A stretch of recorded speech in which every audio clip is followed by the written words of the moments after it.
Hello hammaga, bugun sizlar bilan menga kelgan savollar haqida gaplashamiz. O'zi bu videoni qo'yishga maqsadim yo'q edi, lekin idea kelmagani uchun qo'ydim. Hozir birinchi savolni ko'rib chiqishimizdan oldin sizlarga bir narsani aytib o'tmoqchiman. Ya'ni psix fanfikim haqida. Sizlar uni ko'p so'rashdingiz, uni chiqarasizmi, nega chiqarmayapsiz? Men shuni aytmoqchimanki, psix fanfikimni 3 ga bo'lganimda chiqaraman va Skate fanfikimni playlistlardan olib tashladim. Shunchaki bilmadim, men Skate fanfikni qo'rqinchli fanfik qilmoqchi edim, lekin qandaydir tarzda hot fanfik bo'lib ketdi va bu menga yoqmadi, lekin men uni to'xtatib qo'yaman demadim, balkim chiqarishim mumkin. Va yana bir narsa, men 3 ga bo'lganimda birma-bir hamma fanfiklarni qo'yishni boshlayman va hatto maktab boshlansa ham fanfiklarni qo'yishda davom etaman. Bilasiz, hozirda uncha vaqtim yo'q va shuning uchun fanfiklarni tuzish juda qiyin bo'lyapti. Bo'sh vaqt topish va telefonni olib qo'yishlari bu menga yoqmaydi va vaqtim ham kam. Lekin menga bahonalar yoqmaydi va men to'xtash niyatim yo'q. Endi savollarga o'tsak. Marhamat qilib, birinchi savol: sevimli rangingiz qanday? Menga hamma ranglar yoqadi, lekin asosan qora, oq va och pushti rang yoqadi. Ha, albatta, yettitalik collab qilaman, lekin agar u 4 kundan yoki 5 kundan oshib ketsa, men qila olmayman, uzr. Keyingi savol: ismingiz nima? Qayerdansiz? Nechanchi yilsiz? Yoqtirgan ovqatingiz qaysi? Qaysi musiqani tinglashni yoqtirasiz? Eng yaqin do'stingiz bormi? Ismi nima? Yoqtirgan rangingiz qaysi? Uzr agar savollar ko'p bo'lib ketgan bo'lsa. Ha, biroz ko'p, lekin javob beraman.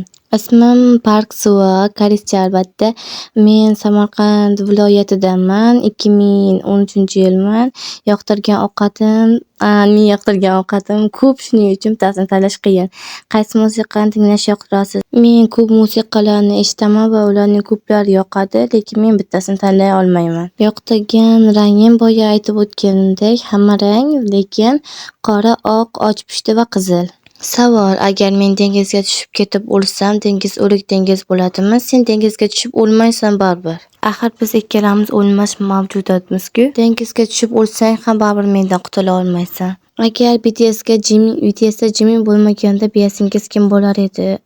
O'ylab qarasam, agar BTSda Jimin yo'q bo'lganda, meni biyasim Jon Jungkook bo'lar edi. Birinchi biyasim Jon Jungkook bo'lgan va shunday davom etgan bo'lar edi. Suva, nega unaqa ideal kanal ochib, YouTubening ideal darajasini buzgansiz? Bu savolga javob berish qiyin, lekin bilmadim. Nega Diva Girlsiz? Diva Girl bilmadim, shunchaki sizlar meni qandaydir tarzda qiynaydigan savollar beryapsiz.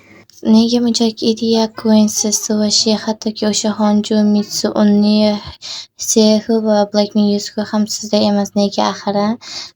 Men ularni mendek emas deya olmayman. Ular mendan mashhur, lekin sizning gapingiz albatta menga yoqadi va yoqib tushdi. Shuning uchun men bu savolga javob bera olmayman. Bu bilan tugadi, bilaman, men kam kommentlarga javob yozdim. Shuning uchun bu part 1 va part 2 uchun o'z savolingizni kommentga yozib ketishingiz mumkin. Obuna bo'lishni unutmang. Bye, sizlar bilan Suva bo'ldi.